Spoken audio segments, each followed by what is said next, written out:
All right, so I'm going to get started because it's already 7. Okay. All righty, here we are.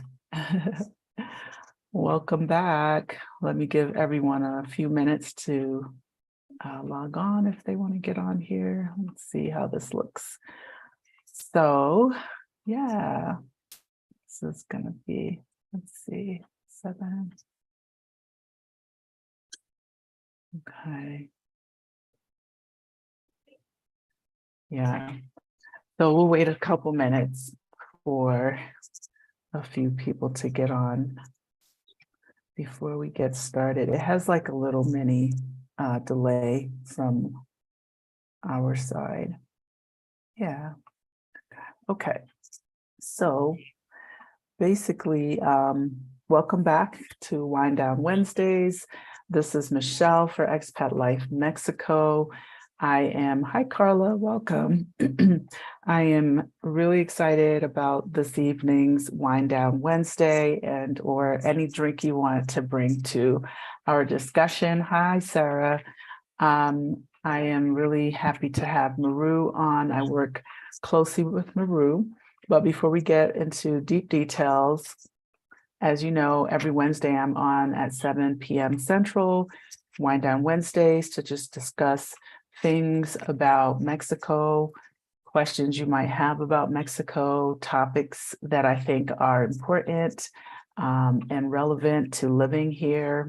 And really excited to have you all join me every week and in support of all of the efforts that we are putting out. So if you haven't subscribed to Expat Life Mexico yet, please do so now. Be sure to hit the like button, and this just kind of helps. So we're going to have a fun discussion today because Maru, if you hadn't seen the flyers in the post this week, she is a realtor.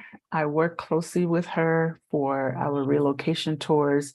For those who might not have heard about our relocation tours or may be watching this later on the replay, we provide 1 week of full-on services that will help you move to San Miguel de Allende.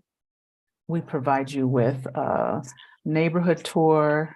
We let you connect with Maru, a realtor, to show you homes, to educate you on buying and renting or buying land, all the different things that you need to know that are very important. She is a guru.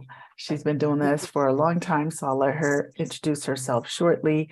Our relocation tours also consist of meeting with an immigration specialist, meeting with someone who can tell you all about medical insurance, meeting also, if you'd like, with a local banker, and then just having fun, just really and truly enjoying San Miguel. We do some cultural things. We go out and have a fabulous dinner, et cetera, et cetera. So you can find our schedule of when the relocation tours are happening at Casa ELM.com. You can see it on the homepage by scrolling up. It says SMA Relocation Tours, and it's really an amazing week full of information, but also getting to know the city and connecting with the resources that you need. It's a very thorough tour, and I'm really excited that Maru's a part of it. So I just want to quickly say welcome, everyone. I see all of my faithfuls. Thank you all for being here. Miss Kay Bates, I got your message. Danita, Sarah, Carla, Lunar, Lorraine, Gilda, thank you all for being here. So if anyone has questions, we can get to that in a minute, but I'm going to let Maru introduce herself. So take it away. Hello, everybody. How are you? I hope I'm very glad to be here with you. And I thanks Michelle for the invitation. We are going to spend a very nice evening having a wine with everybody. Yeah. I'm drinking something Mexican. Oh, is that a beer? Well, no, it's a gin. dish Oh, here with spicy things and chili. Very good, okay. very good Okay. with chipotle. It's a gin with chipotle. Okay. Welcome, Arlene. Nice. Okay, so I want to say this too, because I usually start off talking about the bottle of wine as well. So I'm drinking the same bottle that I was drinking, or the same brand I was drinking last week. If you weren't here, it's called Isla Negra. It's actually not Mexican, it's from Chile, but it's one of the ones that I really like. So I just wanted to kind of put that out there again. Yes, I've been just kind of sipping on that for a minute.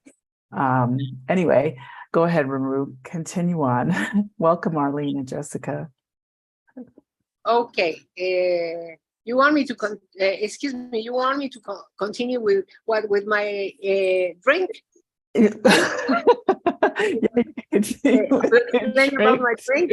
drink. Well, Yeah. tell us more about yourself. So Okay. Maru has been in, I'm yeah. born in Mexico City, and I have 30 years in San Miguel de Allende. I really find the best place in the world to live and to retire. I'm not retired, of course.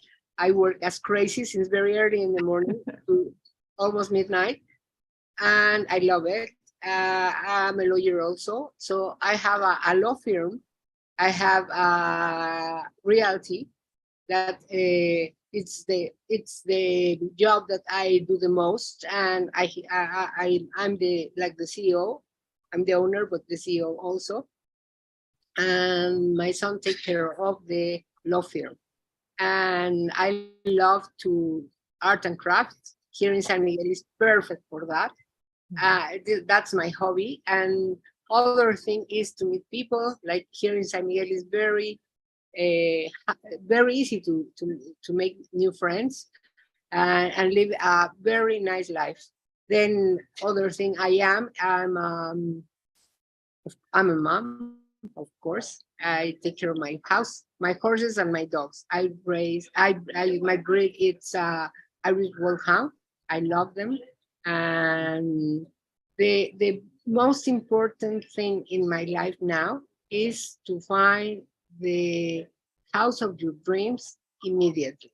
So that's my job every day, Yes. and to make you feel like in the house that were looking since ever. The best house for you, I can find it. Since the beginning of time. Yeah. Okay. No, that's awesome. Welcome, Michelle, Kathy, and April. So Maru's also sitting in a restaurant she owns. Oh, yes. And so she does a lot. She does a lot. She has a lot of things going at the same time, but also experience from a business, legal, real estate standpoint.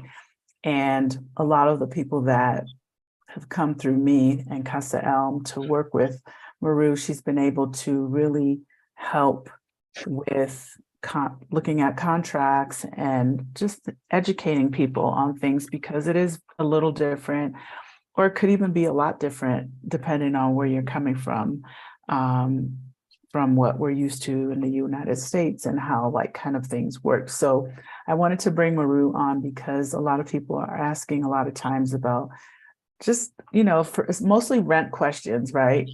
Can I have a place for this amount or that amount? Can I get this? Can I get that? And it's like, it's really hard to say yes to that, because I feel like it really is personal. I think it's a personal thing, like some people might think Mexico is really, really, really inexpensive, but San Miguel is not really one of those places where things are super, super inexpensive. But in saying that, you can still find things, but it's like having the mindset to what exactly can you get for your money is always a learning experience, in my opinion. And it's something that I know Maru kind of painstakingly goes through, asking like the questionnaire first, like what's your budget, what are you looking for, things like that. And I think that that's very key, so that you're not overwhelmed and frustrated with looking for something. And it could take a while, right? like worked with people. It took what, almost a year to get them situated, right? Yeah. So tell us a little bit more about the process, I guess, or what do you recommend on the top layer of, say, someone just coming to San Miguel for the first time, looking for a place to live? What kind of thing would you ask a person right off the top? What would you want to know? Well, the first thing I ask is, do you like noise or do you want a peaceful place to live? Because sometimes I can find a very nice house, but in Centro, it's San Miguel, it's a life centro. It's opening 24 hours a day. So if you come here to rest, that's not the place. It's near of all the good things and the shows and everything, all the best restaurants, the best bars, the best theaters, whatever. But it's life. So if you come, if you want part of the day have fun and part of the day rest, you have to go to the suburbs of San Miguel.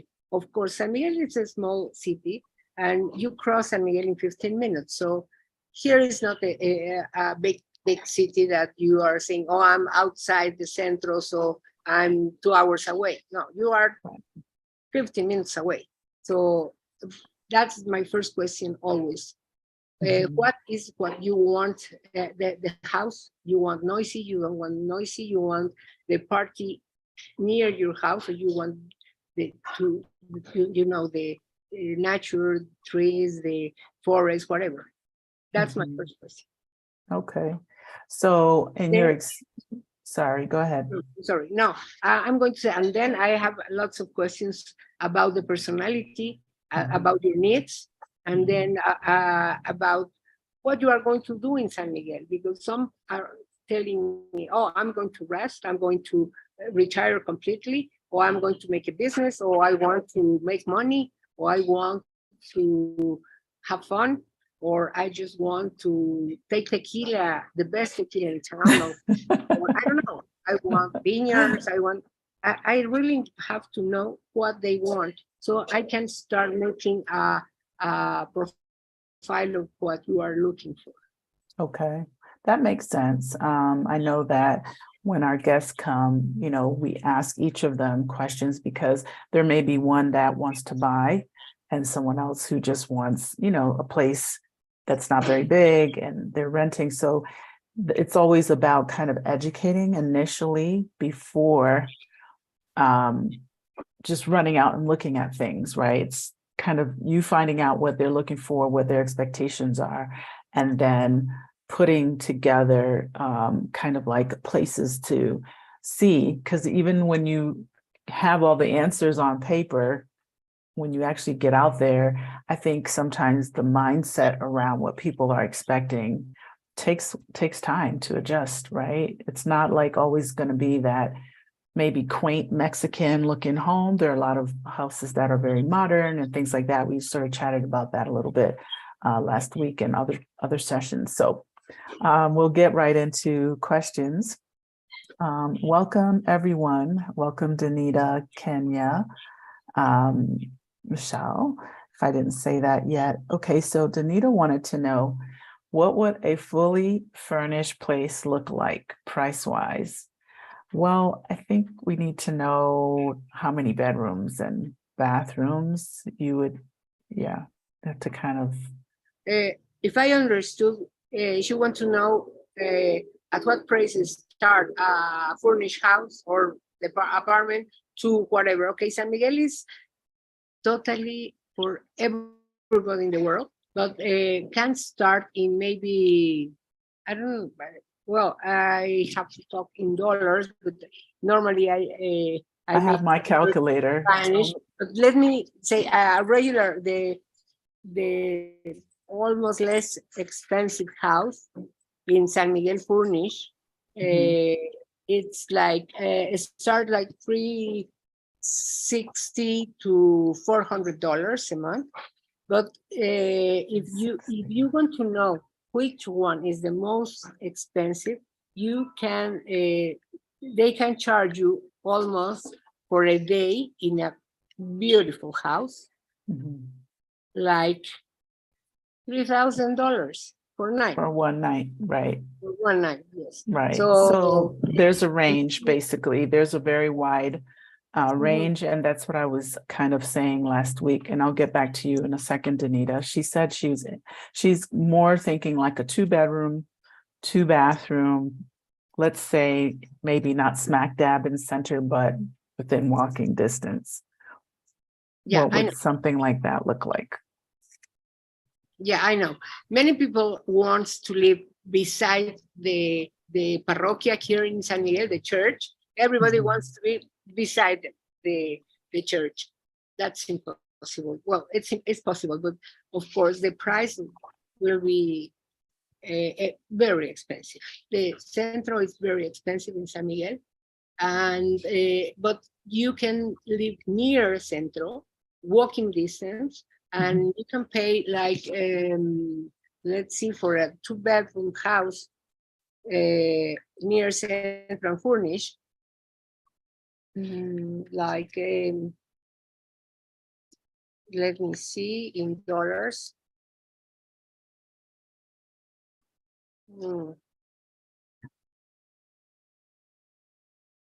Is $800. More or Near less. the cheapest one.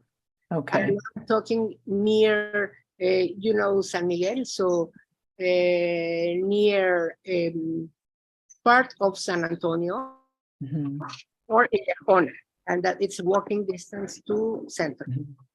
Okay, so I'll explain those two areas. So close to San Antonio.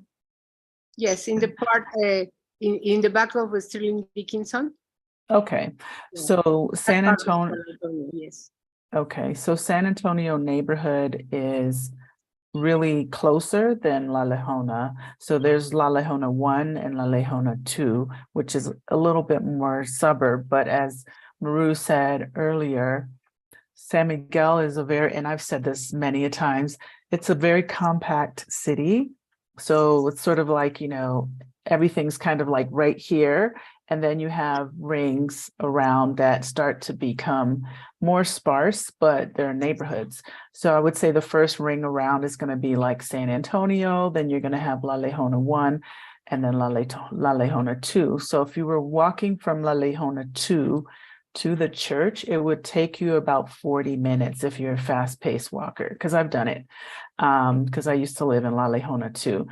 Or if you were in San Antonio and you're a fast walker, it'd be about half of that, 20 minutes, right? Maybe 20, 25 minutes or so, just to give you a little bit of perspective on it. And there are lots of neighborhoods and colonias as well that are surrounding Centro, which is Central. So just kind of trying to give you a general, answer to that question. Let's see who else had a question. Okay, Carla wanted to know what documentation is needed for renting a place. Excuse me. Okay, that part it's sometimes difficult because that the people that is renting houses, they are afraid because sometimes people arrive, pay the first month, the one deposit of the same as 1 month of rent, and then 12 months contract. Mhm. Then they know the person. We don't know the person. It's coming from the United States, and we have to check the visa they get. If they get a visa like a tourist visa, they have that visa just for 6 months. But if they have a visa like for different, that it's make for a year or year and a half or something, it's easier. When you ask for a visa, a tourist visa, it's very difficult to know who you are. But if you have a residence, you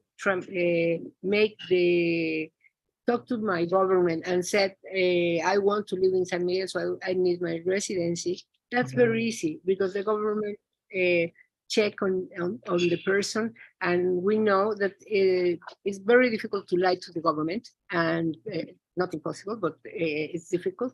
So we know that they already check, so we can trust them. But also we are about somebody that live in San Miguel, that know them.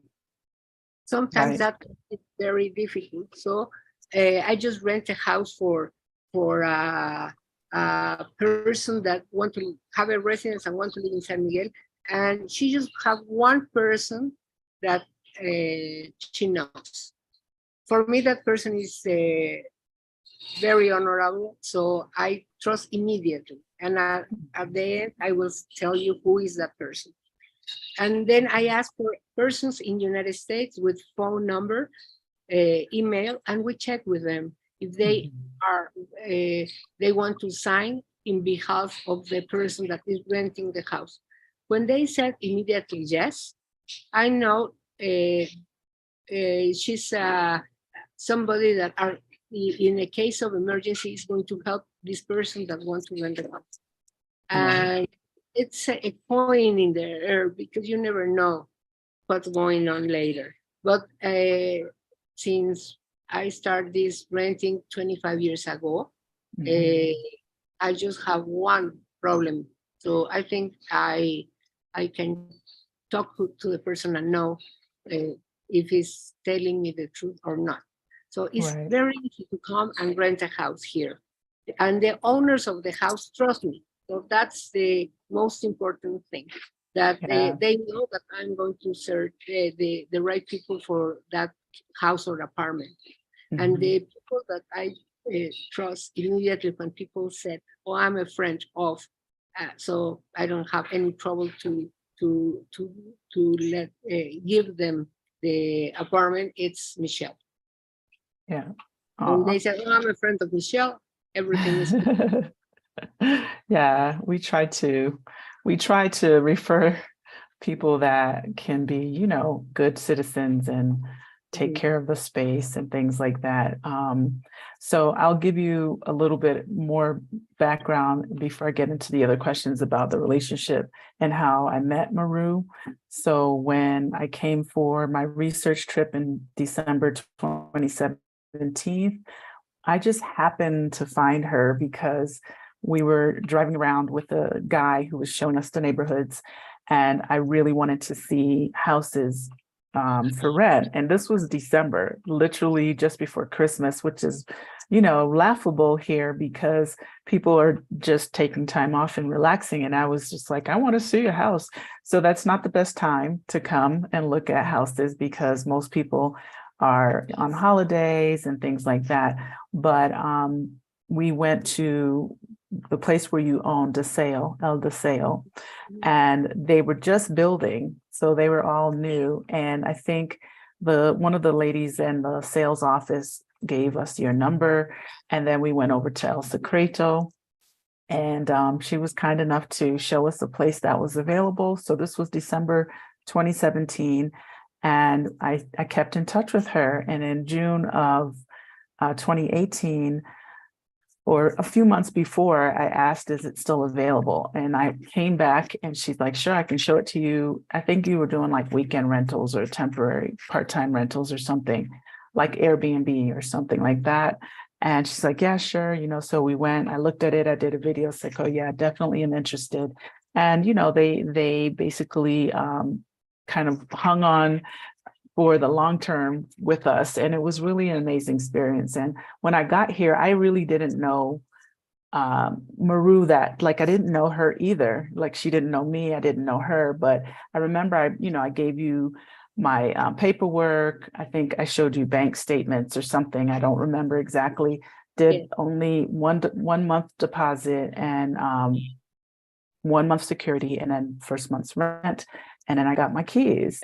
And, you know, it was really a great relationship that has turned into this where I felt that she was very knowledgeable. Anytime there was an issue with the house, which wasn't often, she was right on top of it with the landlord, kind of facilitating, letting me know, you know, someone's going to come out and take care of it. So I just wanted to kind of like to share that because, you know, not everyone responds to things that way. And, having someone who kind of can be a little bit of a liaison for you between the owner of the house, because my owner doesn't even live in San Miguel. He was living in another state a couple hours away. So it was really a great 4-year experience having her as a property manager for that particular situation. So just wanted to share that. It was definitely worth waiting for that space. Okay, so someone says there's a lot of information on Central, but not the other areas, specifically the countryside. Could you talk about the popular areas maybe outside of Central? Like, I mean, again, it goes in rings, right? I mean, because Maru lives kind of far out. Where you are now, far out. It's not that far. If you have a car, it's not that far.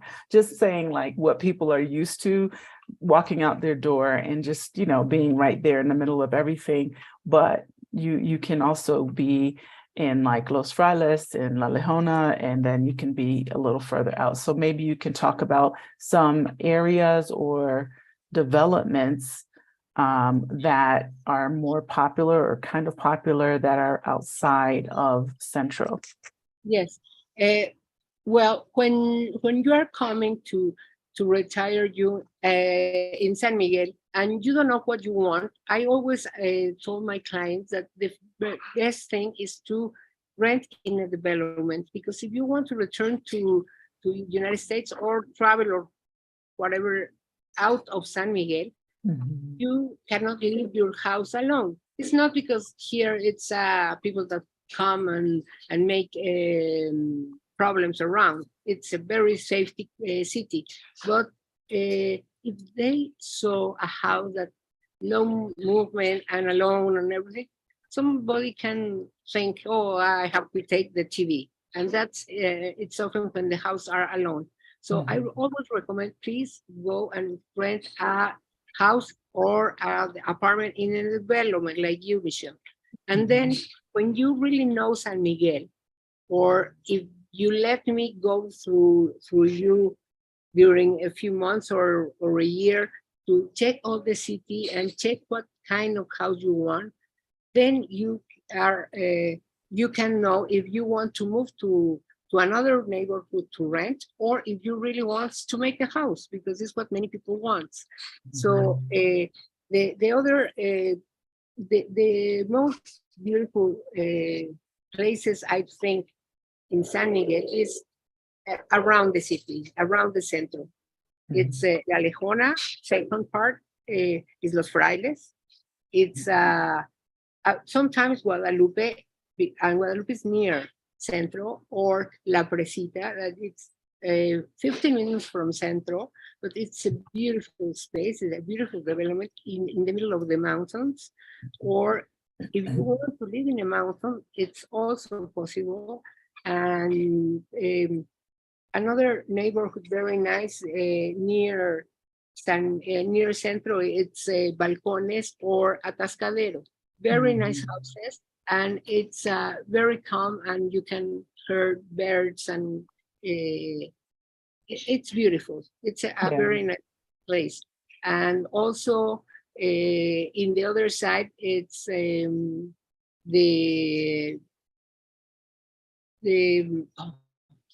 I forgot the name of this Malanquin, that you have a golf course, or also it's Ventanas, that it's just in the where the big road, the highways starts. So it's the last part of the small town, but it's a beautiful place to live. Or in front, it's Mexiquito, that it's also very nice place to live. Now our houses, very nice houses or small houses that you can rent. So there it's something very that make people know how is San Miguel. Are big houses, medium houses, and small houses in just one neighborhood. So, and you can be very near of San Miguel.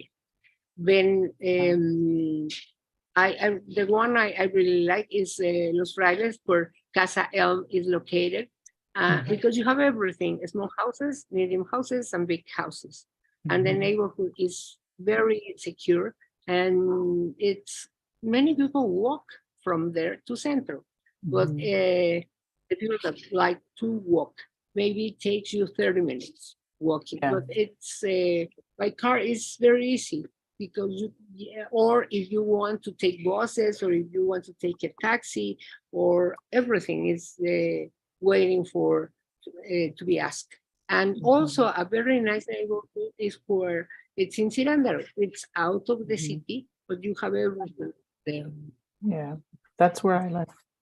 And you can find also different kind of houses, small ones, medium, and big houses. Yeah, there's multiple developments, like there's the townhouses, and then there are actual homes that you can rent as well. So thank you for that. That was pretty thorough. Someone wanted to know, are there apartments in quieter parts, like areas of San Miguel, that look like the apartments in Central, meaning the style? This person, Michelle in particular, she likes Mexican style homes. So if, you know, you were to go a little bit outside of the city, will the homes still be kind of Mexican styled? Well, what do you have to say about that? Well, let me tell you that, yes, it's something very important from San Miguel. San Miguel have a rule or a law that you cannot build if it's not colonial. So San Miguel is a colonial city, so Mexican style, or if you want, it's a little Spanish Mexican style, but you have to build, to build a property here, you have to ask the government, and they have to check your plans, and then they check the design and everything, and if it's correct, they are going to give you the permission to build it. If not, if you want to build something very modern, it's difficult. Inside you can do whatever, but outside have to look in colonial style, and that's Mexican. Okay. So everywhere, even in the country, that you can buy land very cheap and have I don't know in just in hectares how many you can buy, but it's cheap, and also you have to build in colonial style. Okay, I think she probably, meant kind of you know, finding the charm that, like, for example, your restaurant has the wood beams. If you're a little bit outside of the city, can you still find that Mexican charm inside homes? I believe that might be what she was referring to. Well, because, like, for example, you know, I live here, outside looks like the rest of San Miguel because of all the colors and, you know, the choice, the color scheme and things like that. But inside my home, I think it's quite modern. You know, it's modern cabinets and, you know, it's a mix, but it's more on the modern side versus, for example, you know, in Los Frailes, there's a lot more of the Mexican charm. And I think that might be the question is if you're not in Centro, can you get the Mexican charm outside of Centro in developments? And I think you can, but what do you think? Okay, even in Centro, the house outside looks very colonial. And if you go inside, it's very modern because they let you do whatever you want inside your house. The government don't care how you want to live. But if the new houses that the developers are building, it's a colonial house, but inside, yes, it's very modern. And many of the customers I had from the United States, they always ask me, oh no, I want more modern. Okay, when you are renting, it's very easy to change many things and to make them modern. I don't know why people that is buying a house here to rent, they want modern things. But it's very easy to convert that house in something very nice, very typical Mexican. It's like in El Secreto. It's a very nice development. Right now, it's the top one in San Miguel. You live there for many years, so you know it's beautiful. And the houses are outside colonial, but inside are very modern. But many people change that just with small things to put it modern, to put it colonial. So, right. It all kind of depends. I think some people want, like, for example, I have a friend recently got a place, and there's a lot of like really sweet Mexican touches to the house, you know, the tiles kind of going up the steps, the face of the step. Maybe there's some tiles in the bathroom, things like that. So I think yes, you can find, I think you can find both. And I think you just have to, you know, kind of get out there and look. There's a lot of homes that have the stone wall. And that to me is very typical here, because those are the materials they use to build, because they are in abundance. Like I said, your restaurant, you know, there's like the ceiling with the wood beams, and then you have like the windows with the panels and things. I feel like it does have a lot of that Mexican charm. So I do think it's possible to find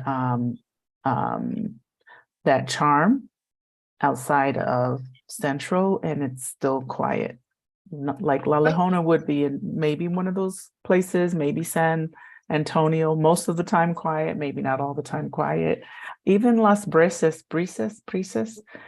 I don't know a lot about that neighborhood, but I've driven through. I see a mix of everything.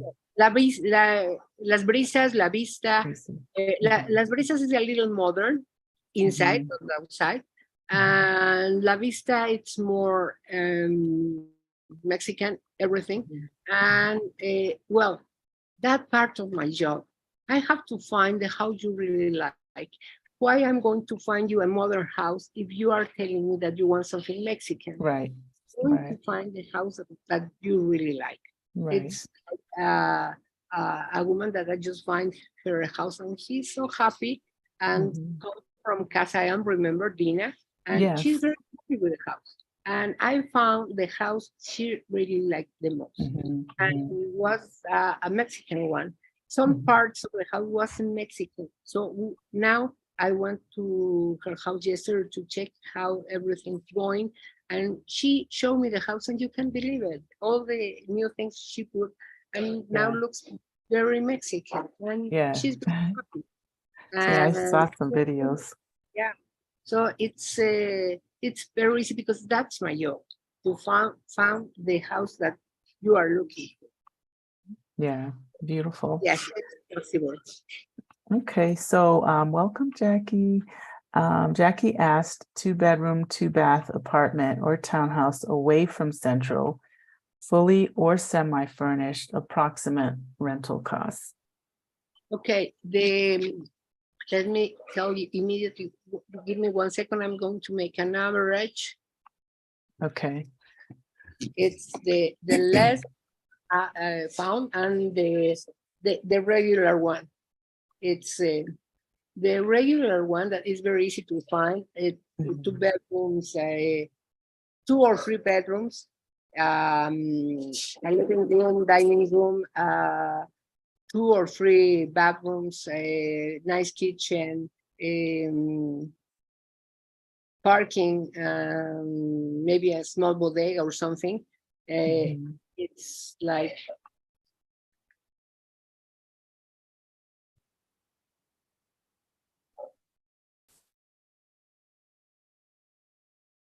well, this don't tell me. Do you have it in pesos? It's like $950 to $1,400. Okay, and that all depends on. Yeah, right. And I'll say too that in my looking for furnished and unfurnished, there's definitely a difference. And I also want to explain for anyone who might not know this, if it's unfurnished, it's typically unfurnished. That means no refrigerator, nothing fancy, right? No washing machine or dryer. There's usually a range, a stove. There's no microwave. Typically, it's really unfurnished. Even down to some of the houses may only have a wire, and you'll be lucky if you have a light bulb hanging on it. So just saying, that does give you the opportunity to kind of personalize it if that's what you want to do. And then a furnished unit is going to usually mean it's almost fully furnished. I don't know that I've seen too many semi-furnished places. I've seen some, but typically it's furnished because usually the owner did maybe an Airbnb, or maybe they were living there and they're not going to take their stuff out and let you typically they're not going to let you kind of pick and choose what you need and what you don't need, and etc. It's usually going to be one extreme to the other. So I just wanted to kind of put that out there. Yeah. Yeah. So let's see. So that answered that question. I've seen homes near La Estación. Is that a good area? Access to stores, safe transportation. I'm not sure where that is. Well, yes, I know. La Estación, it's two neighborhoods that have that name. One Estación, it's beside Malanquín, but the Infonavit Malanquín, not the golf course Malanquín. Oh, and okay. the other neighborhood called La Estación, it's where La Estación it's beside Olimpo. So I really don't recommend that neighborhood.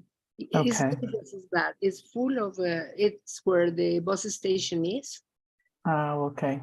Yeah. So in the other side of the road, of the bridge, it's Bodega Aurrera, and there it's that also that neighborhood, and it's people that make a house with big effort, but they just arrive to the land and stay there, and now many years are passing, and they still there, so they built and everything.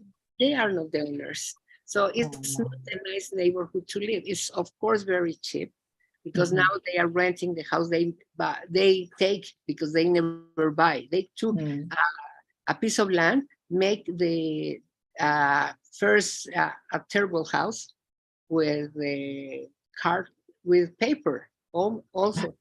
Yeah, it was awful, with tires, old tires, with things like that. Then finally they will work and start building the house and make 2 or 3 rooms, and then they become better or something and build like 2 rooms, and now they are renting that rooms. Of course, are very cheap, but you are living in a place that maybe the bathroom is outside the house. So you know that part of San Miguel.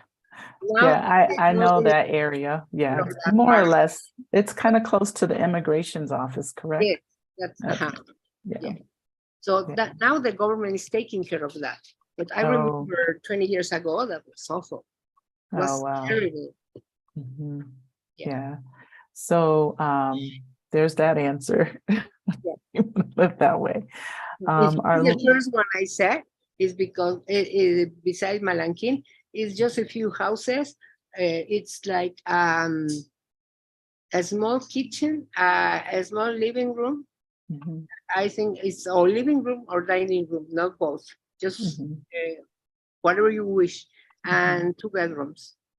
Okay. And our houses of 1 floor, and this kind of houses that maybe that the government made for teachers. So they're okay. So not recommended. No. Well, it's safe, but no, it's not a nice place. Okay. All right. So there's the answer for that. So Arlene wanted to know roughly how much would an unfurnished 1 to 2 bedroom with outdoor access, rooftop central courtyard, small yard of some sort, be in an area like San Antonio or La Lejona or close to Fabrica? La Aurora. Mhm. It's the same. I can find houses since $1,000 to $1,500 Mhm. in that areas. It's easy to find it. Okay, okay, That's the average for San Miguel. Uh, okay. where it's more expensive that you are paying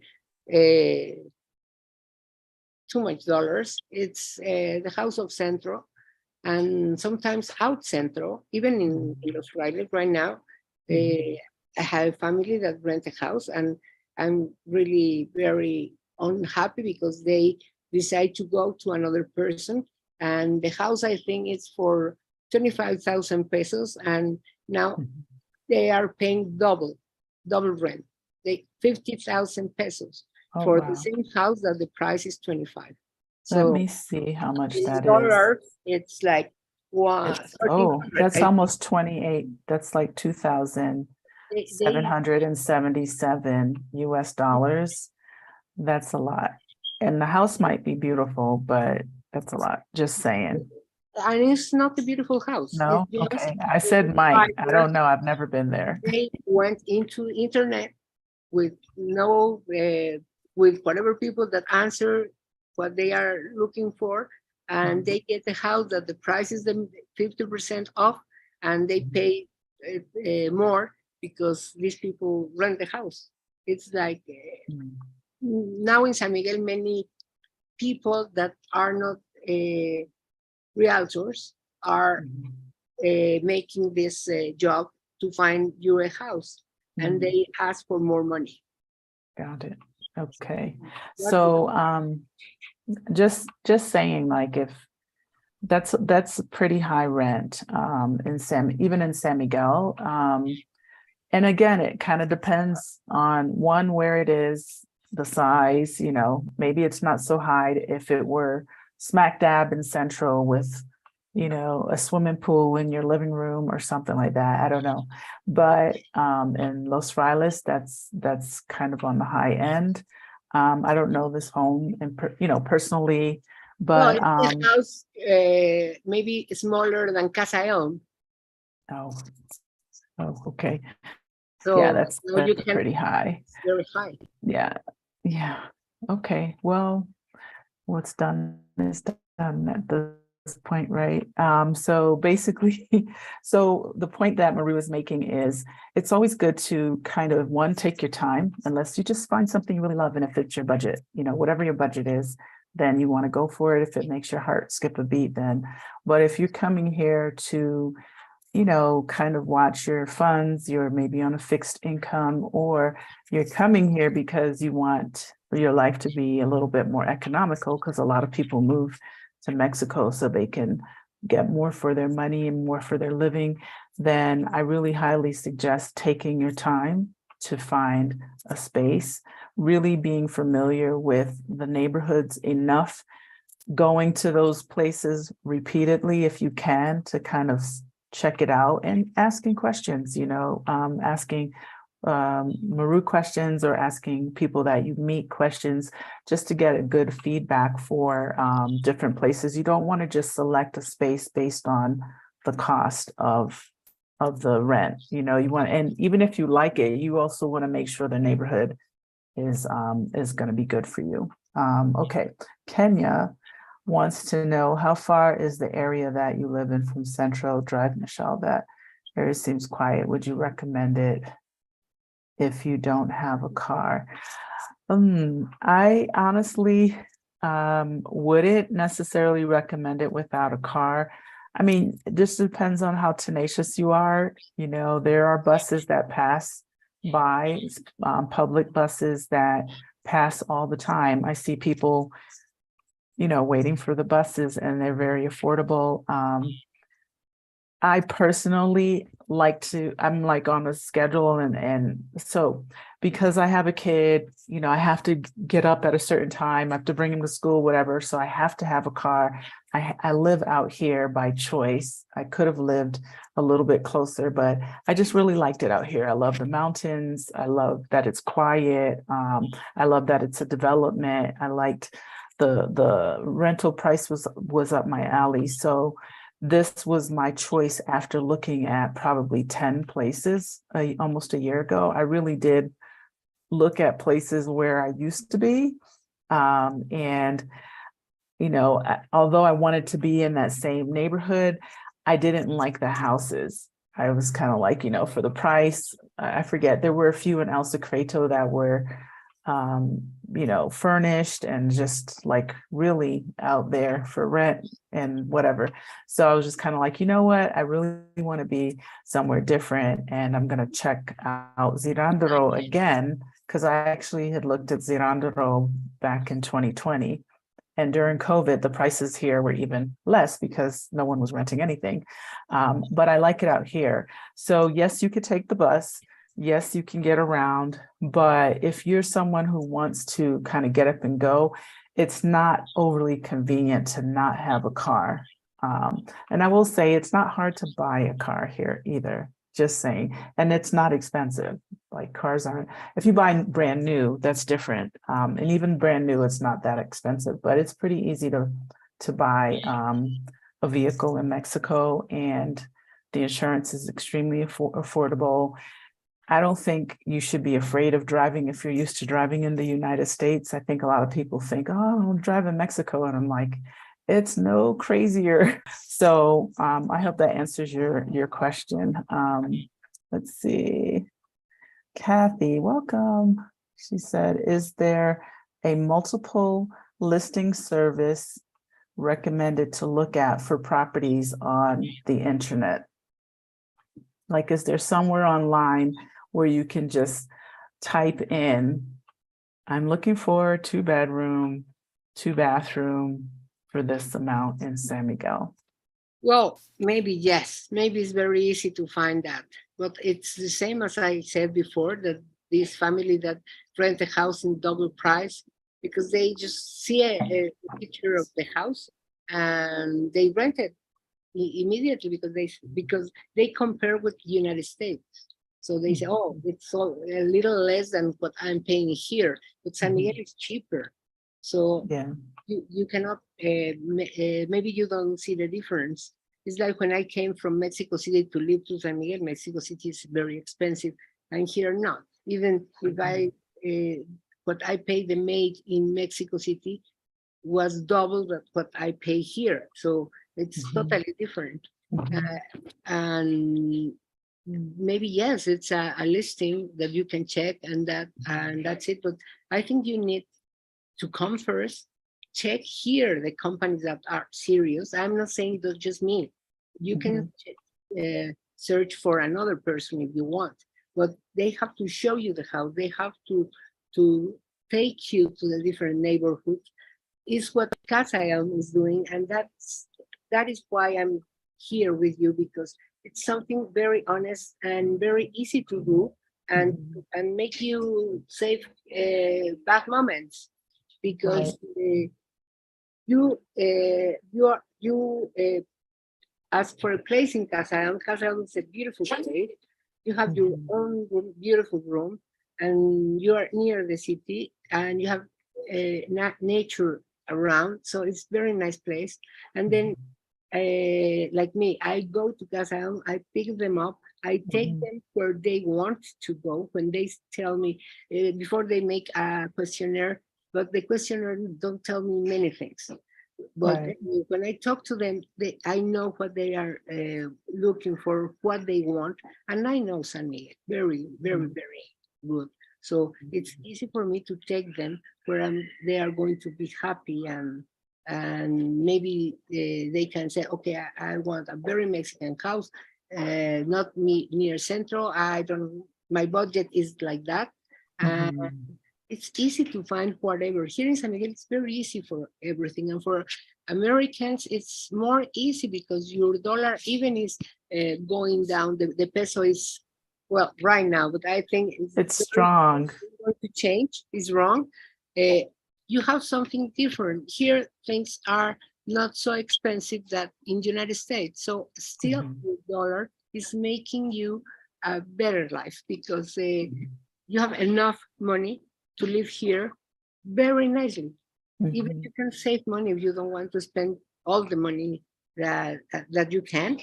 Maybe Right. you said, oh no, I'm going to put part of this money in the bank and I'm going to live with less money because it's easy to do that here in San Miguel. Right, right. I agree. I mean, a lot of people say, oh, they don't want to come to San Miguel because it's too expensive, but it's still less expensive than most places or areas that are going to be kind of more populated in the United States.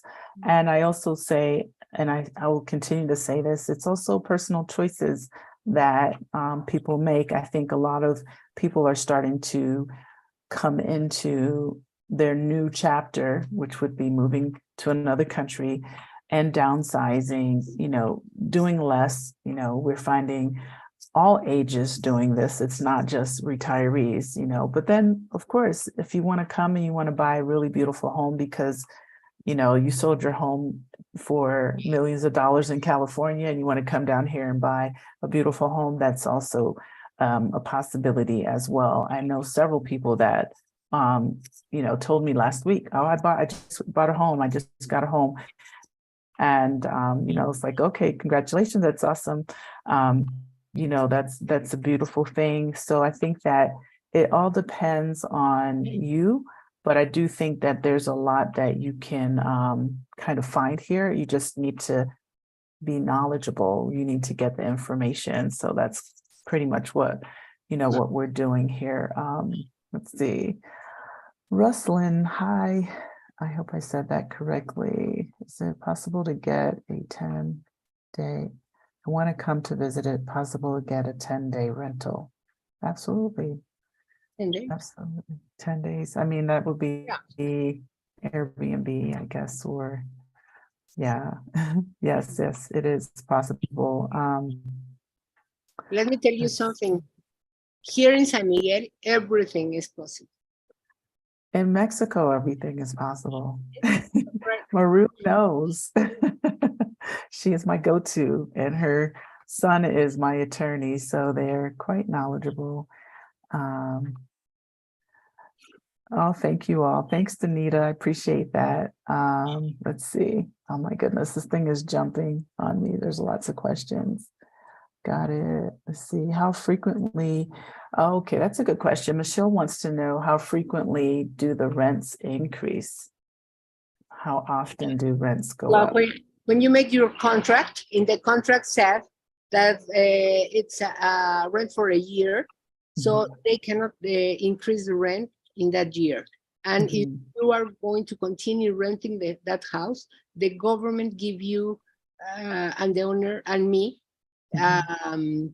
we've put a clause that said that what the Bank of Mexico said that increased the life in Mexico. So at least it was a big increase of the living in Mexico.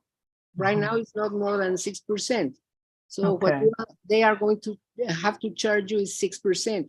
If one of the owners of the house I manage said to me, oh, now I want a raise of 20 or 30 or 50%, I'm going to tell them, you are crazy, and I'm not going to continue renting your house because it's a law, and the law said that's what the Bank of Mexico. So at the most, it's 10%, no more. Right. Okay. So up to 10% potentially, right?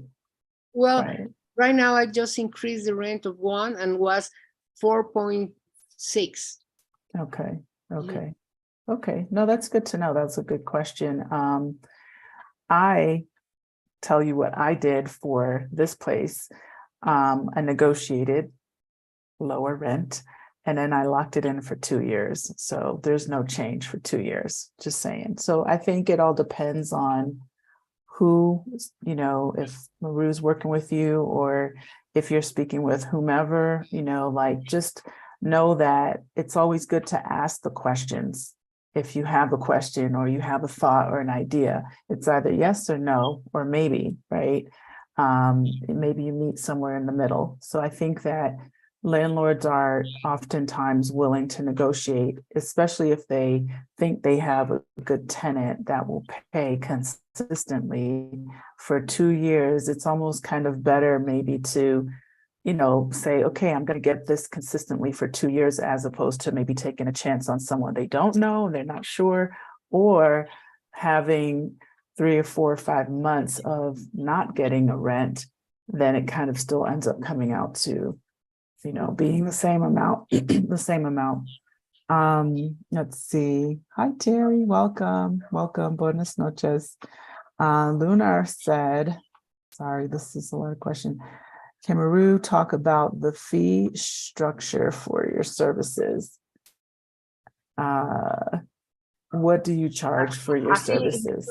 For my services, well, if we are going to find an apartment, or if we are going to find a house, my fee is 0. Because why? Because here in real estate, the one that is going to pay me for this is, if it's a rent, the owner of the house have an agreement with me. Sometimes, as I told you, Michelle, it's frustrating that I take people to look around all the apartments and they are not sure to come and rent. They just want to check or to see, or maybe rent to another person. So that is frustrating, but because I spend money in my gas, in my time and everything. But it's the way the business is. So sometimes if you are not going to rent anything, if it's rent, sometimes I recommend that said, okay, Maru, thank you very much for your services. I'm not going to rent anything. I have to go. Maybe I will return in a year and I find you. So, okay, thank you. Let me know. And it's like the other day, somebody said, okay, I'm going to give you $150 just because you take whole day, you spend gas and time and everything. And I appreciate, but I really don't ask for any money for my service. But if you are going to buy, that's also, I deal with the owner of that house or the development I'm working with, or they pay me, and they pay me very well. So I don't need to ask for something. If you want to buy a lot, also it's the same. And if you want to build, that part is different, because some architects, they don't want to give you a commission, but that's different. If you are going to want to hire a architect, my services are covered in when you buy the lot, if it's for me.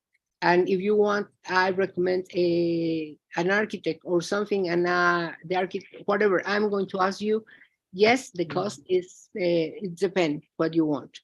But of course, it's not big amounts. And also now, it's, well, this is a thing that I just want to let the people know, because what is my fee? This new fee, it's very, it's not a fee. It's a new program we start today. So you are the first ones that are going to know. Some developments, they are going to start building now houses, and have houses for a year, houses for 2 years, houses for 3 years. So you can buy a house here, not just to live in, maybe to not to retire now, maybe in 10 years, but you can right now buy the house and then rent the house for some expat or for whatever people, or an Airbnb or whatever. And the company is giving you have to give some money in advance to reserve your house, to buy your house. And then they give you 12, 24, or 36 months to pay that house, whatever you want. You can say, okay, but the amount I can in invest is every month, I don't know, $1,500 or $1,000 or whatever. Every 6 months, I'm going to give you $3,000. And then when you finish the house, if it's 36 months, you pay the rest. And you don't, and they don't are going to charge you interest. The price for now. So in 3 years, your house is, the value of your house is going to be big, because you know, Miguel, houses every day increase the price. That's true. And then you are going to have a house that you pay maybe let me tell you that in dollars, like 185 US dollars, and for 36 months, and then that house maybe is going to cost 240, something like that.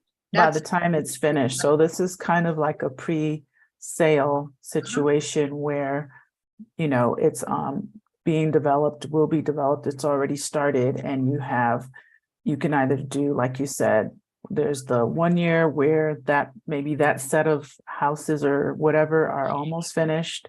Then we're going to move on to phase 2, right? 24 months on that, and phase 3 might be 36 months. I know you talked to me about this when I first came here, but what's really, and I think that's a very common thing that a lot of locals do with their money. Instead of maybe putting it in a bank, they invest in real estate, because once the house is done and they pay it, it's already valued higher, right? Okay. Yeah, and you can live there if you are going to come in, your plan is to come in 3 years. Oh, okay. You can start buying that. Then you arrive to San Miguel and say, okay, I'm going to live there for 1 month, 3 months, 6 months, whatever.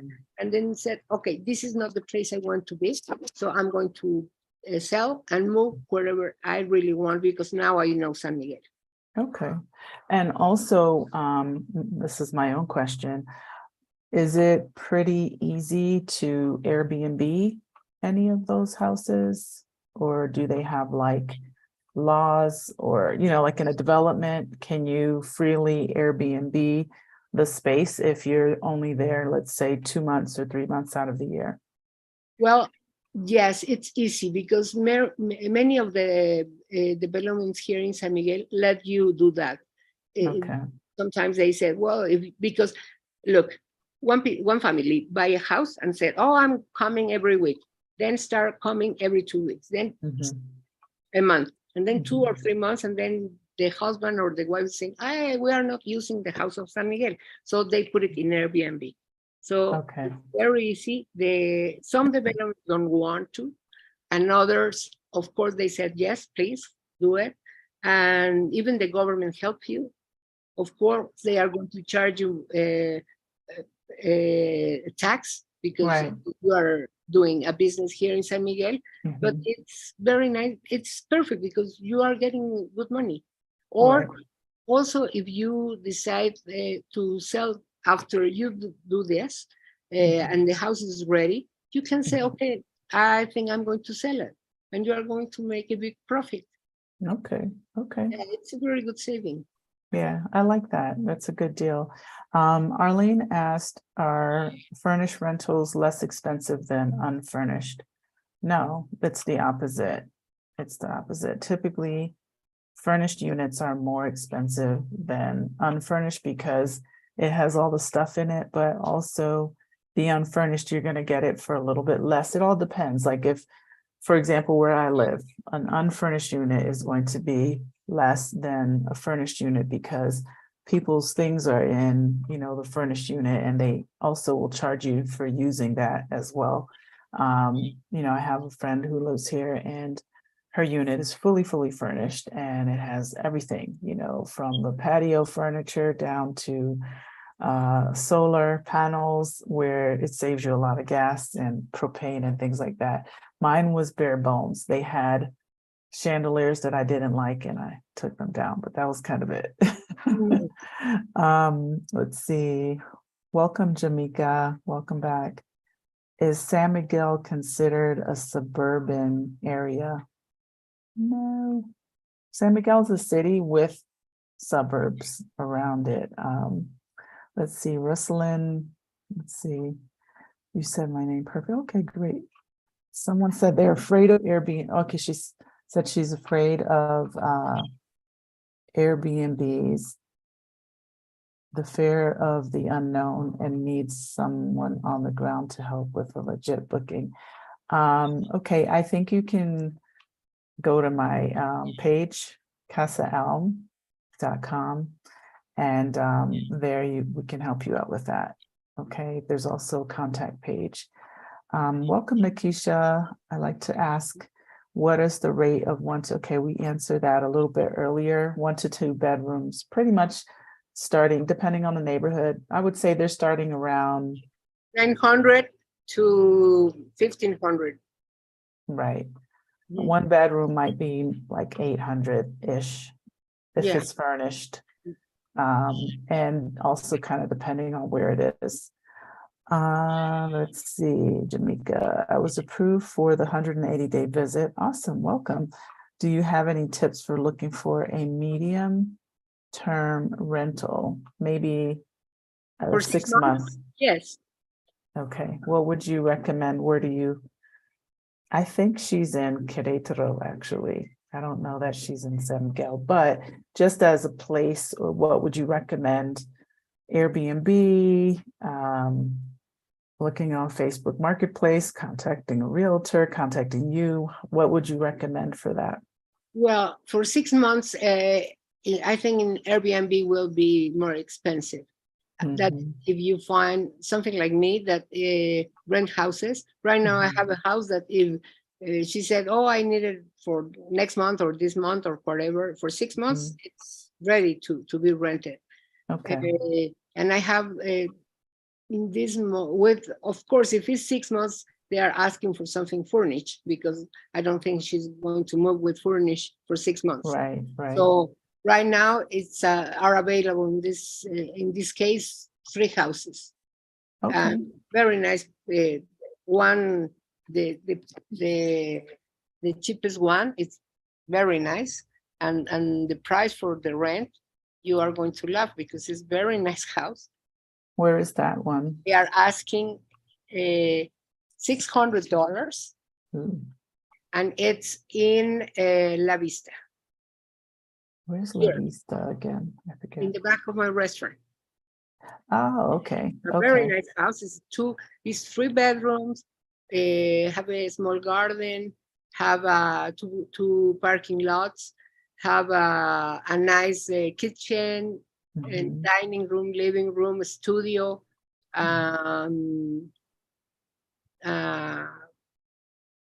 3 bedrooms and 3 bathrooms.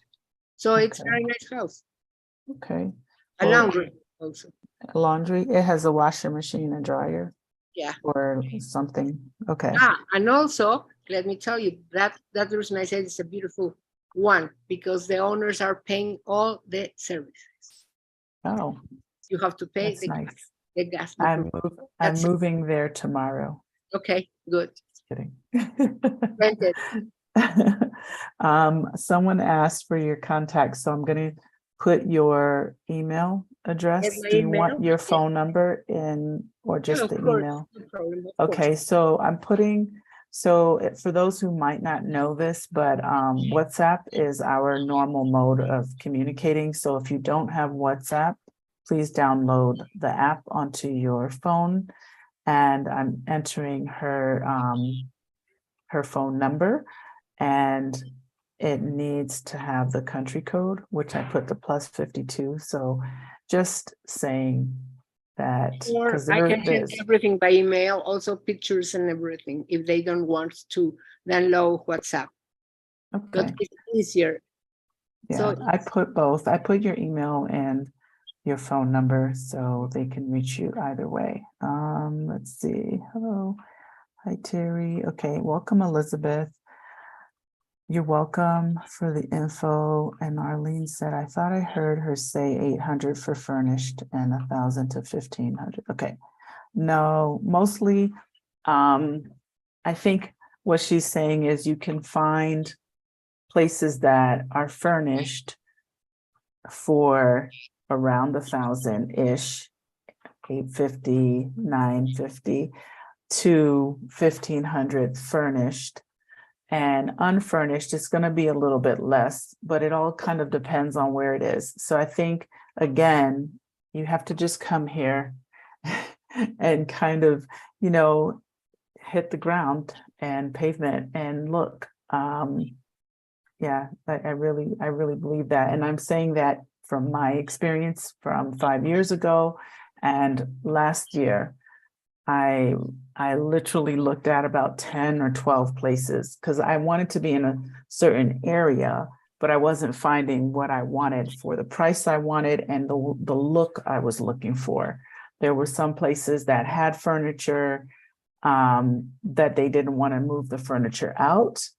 And I had my own furniture and I didn't like their furniture. So the point is that there's a lot of little factors, it's not so simple as it is in the US, because in the US, I think it's more common that you are renting a place that's completely empty, right? Except you're getting a refrigerator, maybe you're getting a washing machine and dryer, and you're going to get a stove. Most rentals come with those basic things.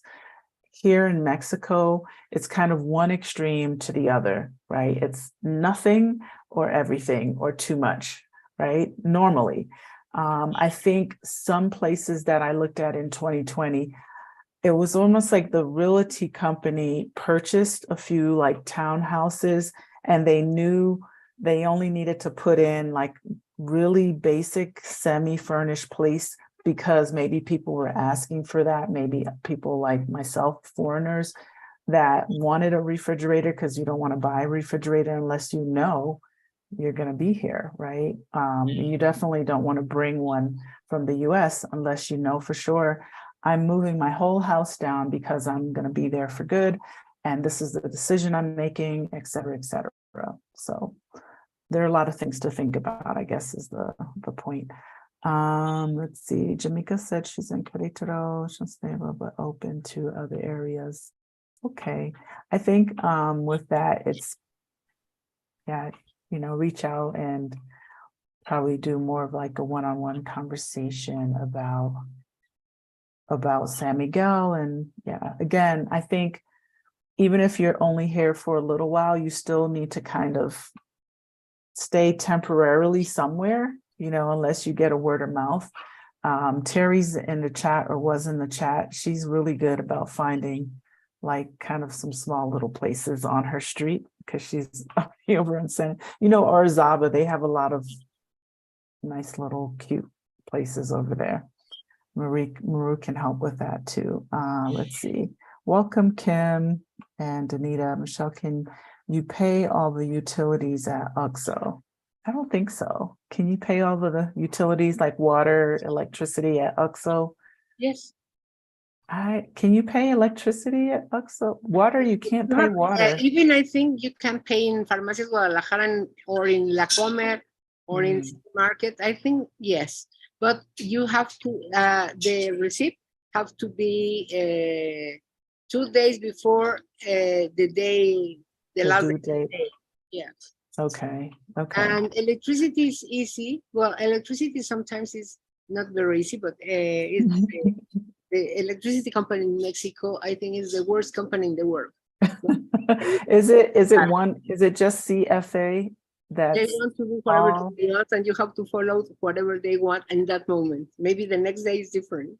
Yeah. So you have a ATM machine to pay. That is very easy, and also you can pay as the house I manage by internet. Yeah, if you have a Mexican bank account, you can also pay. I can't answer, you can answer that better than me, but I can talk from my experience that this is one of the manual things that I do. Some of them are manual and it's really tedious. Sometimes you can pay online. There are apps, but it all depends. Like, I think for some of them, you need a Mexican phone number. When I first got here, I only had a US phone number, so I wasn't able to use the app for, I think it was the electric bill. And like you said, there's the kiosk where you can physically go and literally stand in the line, unless you go really early in the morning, which is what I do. And you can pay. Sometimes the machine is working, sometimes it's not. And then OXXO is like a 7-Eleven, but they're everywhere. And they allow you to pay bills there, but not every single company. I think they don't accept water. I don't think they accept Sapasma, the water company. I feel like I went there recently and they said no. I don't know. I have a receipt, I think here in my, I think, yes. Where you are? Yeah, I don't know. Yeah, let me check in my pictures because some of my, yes, you can pay water. Yeah, it's Yeah. Mr. Casares, you know him. He told me, no, don't pay the water because it's not important here. If you pay later, they don't charge you more and nothing happened and nobody's going to cut the water. So don't pay this month. We are going to pay next week. So, and he needs the water receipt because I don't remember for what the issue here in San Miguel, they are asking for that. So he talked to me Saturday afternoon and said, where I can pay the receipt. And Farmacias Guadalajara can do it, OXXO and everything, but was the date was passed a week before. Yeah, so they said, no way, just in Sapasma. That's the only, so yes, I remember that. So okay, interesting. Okay, I feel like I went. I don't know if it was already passed because, and I want to talk about this just a tad so people know. So we don't have a mail system here. It's not like the United States where things are either mailed to you. I know you can get it in an electronic format. I don't know how to do that. I think if you have an app, maybe you can get it in email, but it's not normal for you as a renter to have utilities in your name. You typically don't change the name it usually stays in the name of the owner of the property. So that's very unusual because in the US, as soon as you move in to your rental, all the bills go to you in your name and it's attached to your Social Security, your credit, the whole nine. So when people come here, I know that was one of the questions I had was, how do I switch this over? And I'm glad I did not because it's hard to get it out of your name. So that's like a piece of info that you really need to know. Also, the utility bills are used for a lot of things like opening a bank account, establishing that you live at that address. It's different, okay? I'm not used to it. I don't really understand it all. But if, for example, when you're going to open an account, if you open a bank account here, or even I think if you are getting your residency, you need to show an address in Mexico. And usually the address that you're claiming you live at, it's because you have a utility bill, even if the utility bill is not in your name. Right? Maru can probably explain that better. I don't understand it, but I just wanted to make that point. It's very easy because if you have the contract and in the contract you are doing with the owner of the house. So the receipt comes in the owner's name. So you go and say, here is my contract. I have for 12 months and the receipt is from the owner and both are the same. So you don't have a problem. Sometimes I also do that. I pay in advance. So for water company, it's very easy because I go every January and pay like 1,500 pesos and I put it there. And sometimes it's not for 12 months, maybe 14 months. Because so I just go once. And then for phone number is very easy because you charge you in your card, even if it's American card. or also you can put more money in your account, in your telephone number. Right. And the only one that I just can't pay 2 months, two bills, because it's for every 2 months, the electric company, because they, I don't know. oh, I cannot give you enough change, that amount of change. So do you want to put it in your account? So you said yes. And you have Okay, the second month, the second bill paid. So it's very, right. So basically what she's saying, because I do this because I don't, yeah, they, where I live, they actually bill us here every month for the water, but only that. But where, basically you can pay in advance and it's like a credit, so you don't have to keep going. And also, if you live in like just kind of like places, your own home or most places, they're billing you 6 times a year. So you're not getting an electric bill every single month. You're not getting a water bill every single month. You're getting one every other month.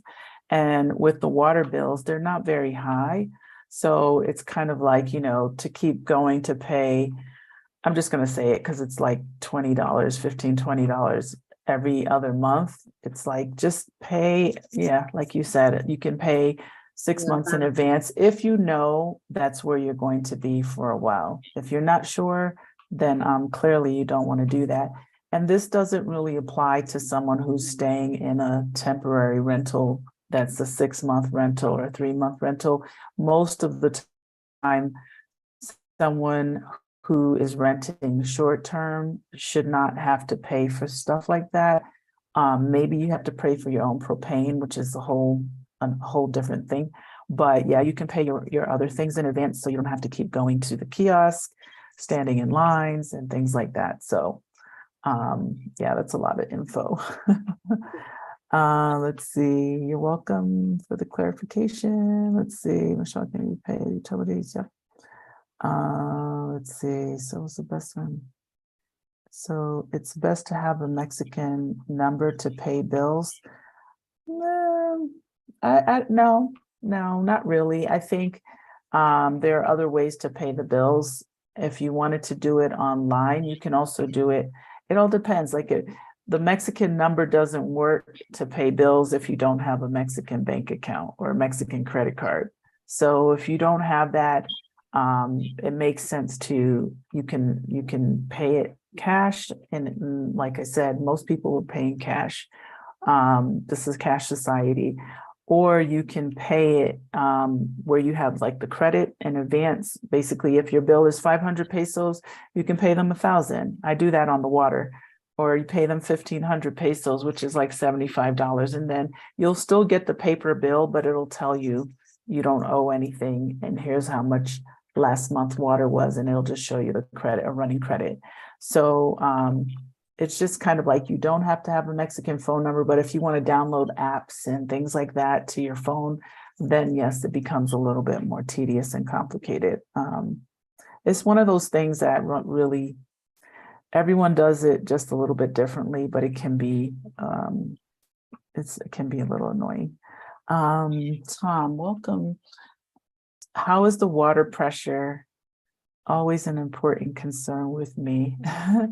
I don't think there's an issue with the water pressure here because like at Casa ELM, I think it wasn't enough and I installed a system and now it's fine, because I was anticipating, having, it's a good size home. So I wanted to make sure all of the places had good water pressure. I haven't encountered any issues anywhere where it just felt like it was kind of trickling out. Even here where I am, it's fine. I turn on the sink and it sort of like, it starts slow and then it just like suddenly just like within a few seconds. So I guess if it were an issue, you could install a water pressure system.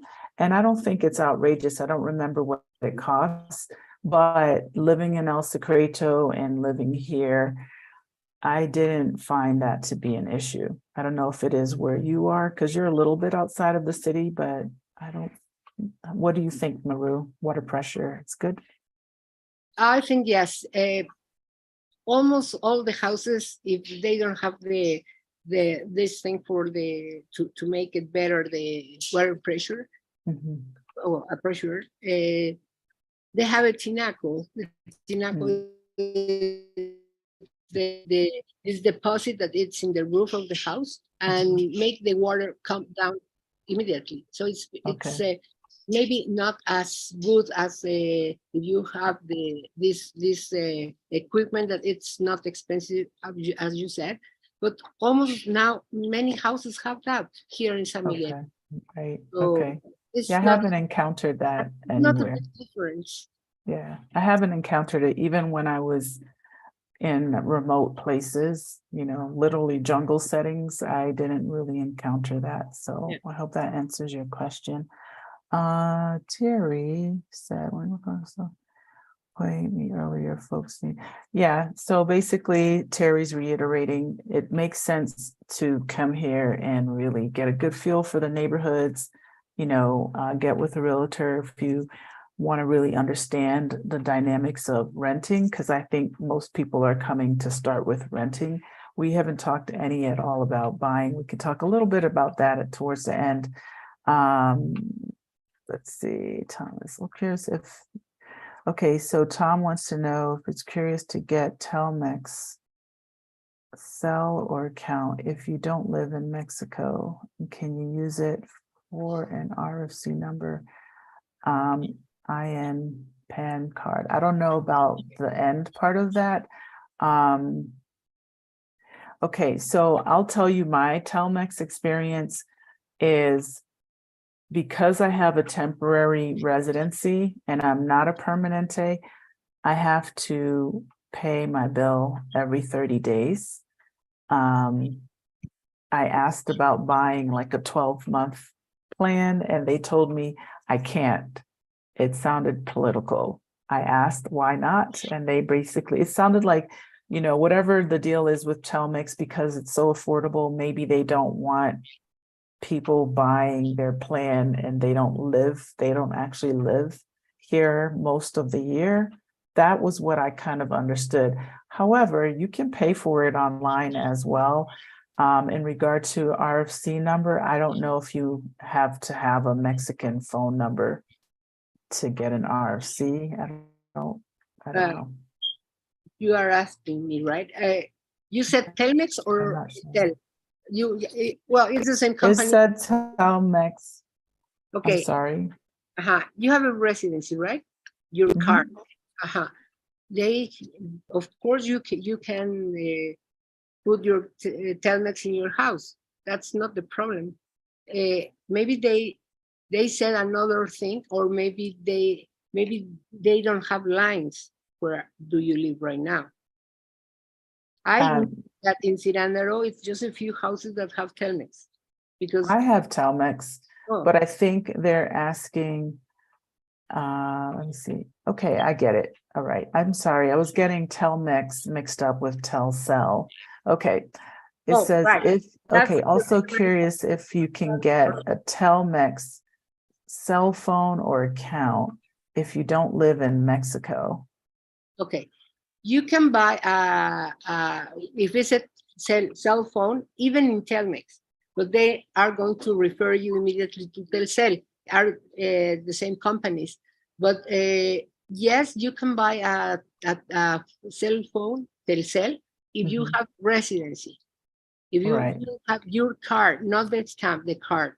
So if you have the card, they immediately give you a plan and you can use it as a Mexican. You have the same rights as a Mexican.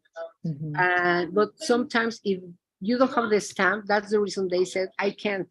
Because the stamp is like the first step to get your card. And the card is the important one. And then if you want to put Telmex even for 3 months, they put it immediately, because now with a cell phone, nobody wants a house phone. That it's like a landline. A line. So Telmex right now is giving you too many opportunities to have a phone, but Telcel, it's very easy also. even if you are coming like a tourist, you can use your American phone and they sell you The Sun card. a card and you can say, okay, I'm going to put it 300 pesos and I'm going to use it whatever time it's for a month. So I'm going to use it. And if I need more, I put more pesos. That's it. So it's very easy. It is easy, but okay, I guess because I was used to buying a 1-year plan, right? Because when I first came here, I had AT&T US, and then I said, oh, they have AT&T Mexico. So I was able to get the same plan that I was paying for in the US here in Mexico. So I canceled that, and then I got the US, the Mexican plan, and I was able to pay for that for 1 year, right? It was not expensive. It had kind of all the same features, unlimited text data, blah, blah, blah. And I was able to pay it all in advance. And then I had issues because in some parts, so basically Telcel is the best coverage in Mexico from your cell phone. So there are like dead areas between here and Querétaro where the phone doesn't work. It's not a lot, but it's enough.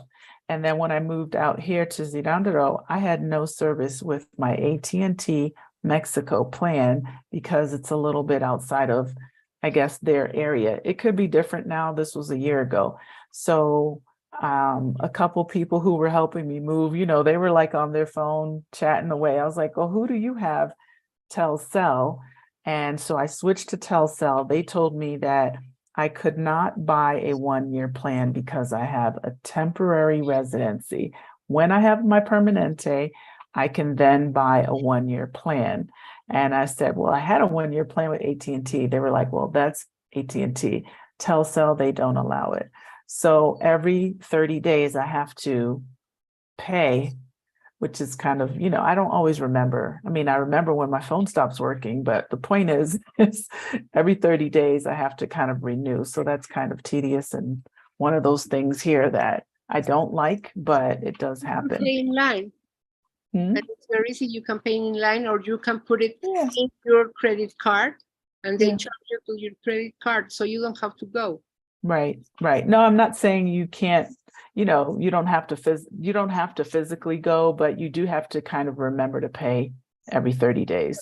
So that is why if you put it in your credit card, they immediately remember. So they charge you every month and yeah, you don't have a problem. yeah, yeah, yeah. So in saying that, have a card, have a card for, you know, these things that has like really good, you know, protection and all these other things, or has a very low amount.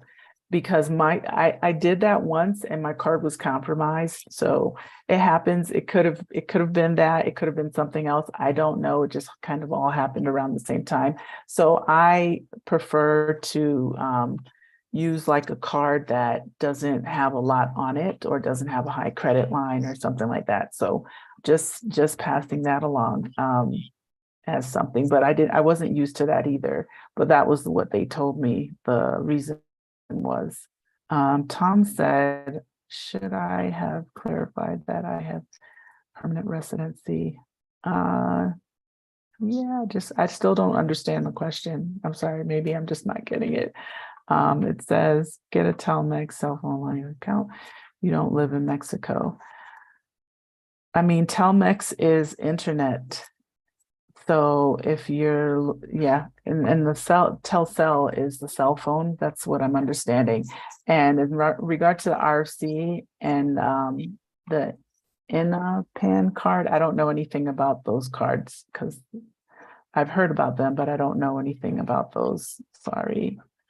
Yeah, usually I have an answer for something, but so Jackie said I have permanent residency, so I can get a 1-year cell phone. Yes. According to Telcel, yes, you can. Can you use your cell phone when I visit? Absolutely. But you need to tell your phone company and see well, I'm not going to say absolutely. You need to call whoever provides your cell phone and tell them where you're going and find out what it costs. Okay. So that's something everyone should do when they travel is let your phone company know what it is, because back in the day they had roaming fees that were very expensive. I don't think that that's applicable as much to Mexico. I feel like a lot of the phone companies are now in agreement that Mexico, Canada, the United States, pretty much the North American countries, you can use your cell phone and it doesn't cost you more money. But it depends on your company and your plan. So you should find that out before you get here and, ask them how you should set it up so that it works for you. I've had several people who had challenges because they had like Boost Mobile or something like that. Yeah. So Maru, I want to switch really quick before we get off because, yes, it's getting a little late, to just telling us a little bit about the buying process here. Sometimes people think, that they can get a mortgage and then, buying land and things like that. What are your thoughts on that? Well, first of all, it's important to know what kind of house they want and the budget. After that, we can plan everything. It's sometimes if they need 2 bedrooms house or apartment or townhouse or duplex, it's easy because they're already done and you can buy it immediately. So you put more, like 20%, it's the common thing to put in front, and then the rest when the title, you are going to sign the title. That's the normal way to buy a house. And if you are going to buy a house of 3, 4, whatever bedrooms in a development or in nothing development, is pretty the same. That you give something in advance and then you say, well, I'm going to pay you in 30 days. If you want a mortgage for American or even for whatever nationality, it's just for Mexicans here. But some banks in the United States give you the mortgage. So almost they put the money in your bank and then you bring the money to Mexico and you buy the house. Or it's a Mexican company that it's here Casas, they are giving credit for Mexican houses here in Mexico to whatever foreign people that ask for that. It's a little expensive, but yes, you have a mortgage here in Mexico. What is the interest rate, more or less, and what deposit amount would you need to? Very expensive. If you compare with the United States, there is very cheap, the interest. Here we are asking like for mortgage is 12 to 15% a year for mortgage. But in the United States, it's a little less, I think. And they give you on 20 years and depends on your age. If you are 60 years old, you can get 20 years. Less if you are until, I think, 75, no more. But you get less years. It's because a person that have 70 years old here in Mexico, they cannot give any credit. Okay. So what's the, that makes sense. What's the criteria for to qualify? Yeah, the income. If you have your own company, or if you have a job, and that you can show that you can pay the house. Or if you have, I don't know, maybe money in the bank that give you enough to live and to pay the mortgage. But that's not, sorry, go ahead. And other people, what they do, it's they have home in the United States, they put the mortgage in that house and bring the money here. Got it, right. They refinance and buy down here. But that's not common. Most people are buying their homes here or buying land and building, correct? Yes, it's depend the land you want to buy. It's the same of houses that if are in center are more expensive, and then goes down. And also, if sometimes you can buy also a mountain to make your house in the top, and it's cheaper, but yes, it's big money too. Yeah, It's cheaper. You might not have water up there, but it's cheaper. well, sometimes yeah, you have. That's not a problem. No? No, you can ask for it. The name I think in English is well. Okay. To To dig. to dig, Okay. and then they give you it's like a permit to use the water that you have in Okay. the property. Yes, But that can cost. I mean, I've heard a lot of different, of you course. know, That's the reason I- that it's money. Okay, right. but also in that maybe you are going to buy a big land in a community, and the community have water, so they are going to connect you to that community, and you are going Right. to have water. It's like Okay. here on the way to my restaurant, remember, is too many mountains, and they have huge big houses. Okay, they have the water from the communities, because Right. the communities that are near have water. So the water company immediately connect you to there, or you make a big deposit and a pipe goes and put you water every month. So Okay. the reason I said it's easy to do it. Okay. Okay. Yeah. I mean, to me, there are a lot of factors to consider as a foreigner coming from the US, maybe Canada.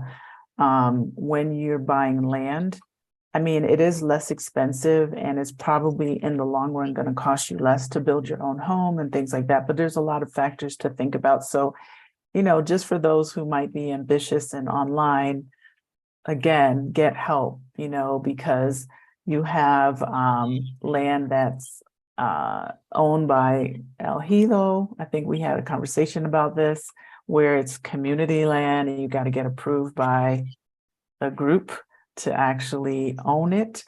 And there's a lot of things to think about. And then, is there electricity? Like, you may have the most magnificent view, and oh my God, I want to wake up to this mountain every day and the sun setting, rising over here. But can you have access to the things that you're used to having access to? And even if the answer is yes, it's like, how much does it cost you to connect to it? Those are a lot of things that you have to think about. So there's a lot of open fields, areas that are beautiful. You know, I pass by them and I'm always dreaming. I'm like, oh, I would love to have a vineyard over here. And yeah, but you have to think about those types of things, because we're not used to those things maybe kind of being in question. And again, that all depends on, you know, where you're from as well, and back home, wherever back home is for you. But those are questions that you would really ask of an attorney, a realtor, and then they would put you in the right connection with the whole, like how to make the whole thing come together so that you don't lose money. You have a fabulous land, but maybe, you know, it's hard to get the necessities. It's important when somebody is going to buy something. I'm saying not with me, with another person, to check with a lawyer that if it's correct, because sometimes people want to be very, because you are from another country, they think they can treat you different and ask you for money for the land, and they say it's mine, and maybe it's not. And you pay immediately because they are going to give you very good price.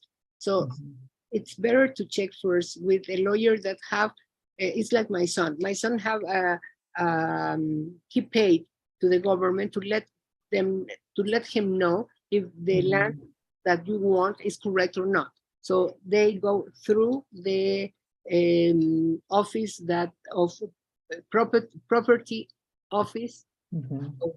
Property, well, I don't know, help me. It's the office that know who property belongs to. Right, just who owns it, right. But who is the owner of the property? Because it's a register that you are the owner of, when the notary make the title, was Mhm. registered there. So all the houses here in San Miguel are registered there, or the lands. And if you want to buy, you have to check that first. If the land is with no mortgage, if the land is from that person, and Mhm. also if the land costs what they are telling you that costs. Right, the worth, is it worth it? Like basically an evaluation of it, yeah.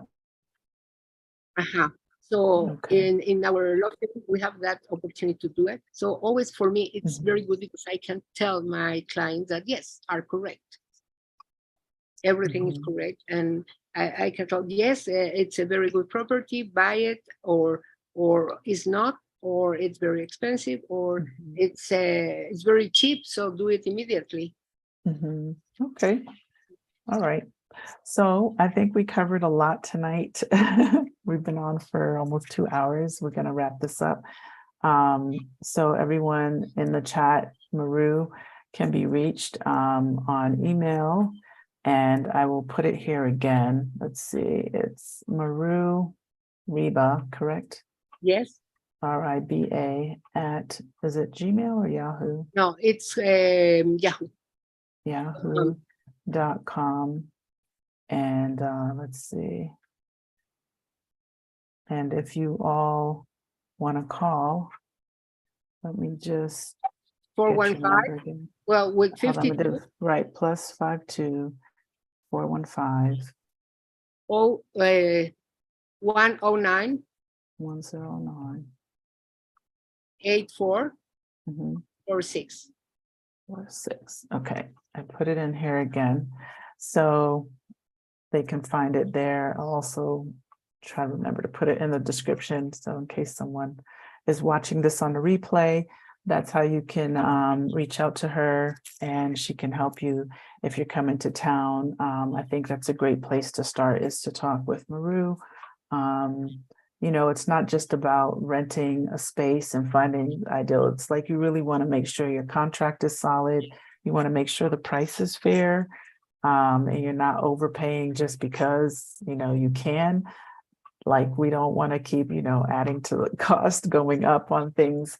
So you would just want to, you know, make sure that everything is what it's supposed to be. I know that was one of my biggest concerns, was understanding the contract, because a legal contract in Mexico for a lease, it has to be in their language, right? It's going to be in Spanish. So if you're not fluent in Spanish, you just want to make sure that it's saying what it's supposed to say. And also, for anybody renting a furnished apartment, there's going to be an addendum with all the items that are in the house. And you want to make sure those items are actually in the house, right?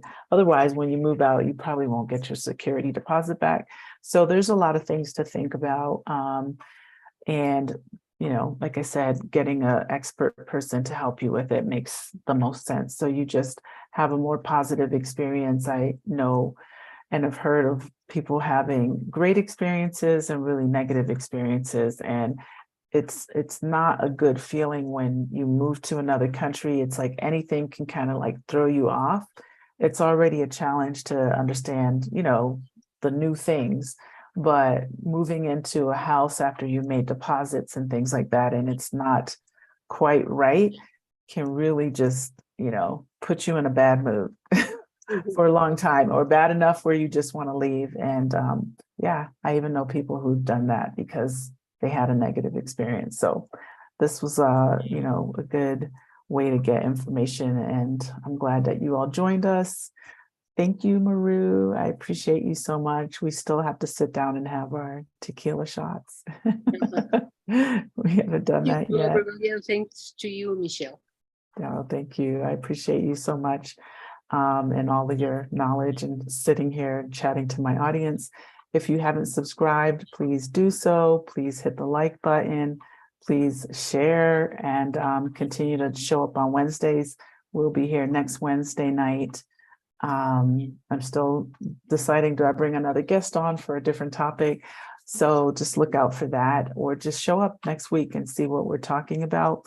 And if you have any questions, please feel free to reach out to Maru or myself. If you're interested in relocation, you know, to go to Casa ELM, casaelm.com. There are several things happening, lots of events. If you just want to come down and enjoy San Miguel itself, we have a lot of fun things as well. You can find everything on our homepage. And that's it, I think. And thank you all for coming. I appreciate you. Have a good night. Bye. Bye. Ciao, ciao. Let me turn this off. Hold on. 1 second. Let's see.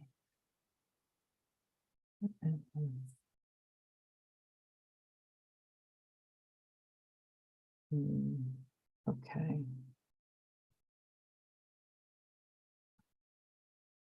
Are you there, Maru? Okay. There we go. I think I just had to close it. It wasn't giving me the end. Hopefully I think we're off. Let me check it. Yeah, that was good. Hopefully you get some people.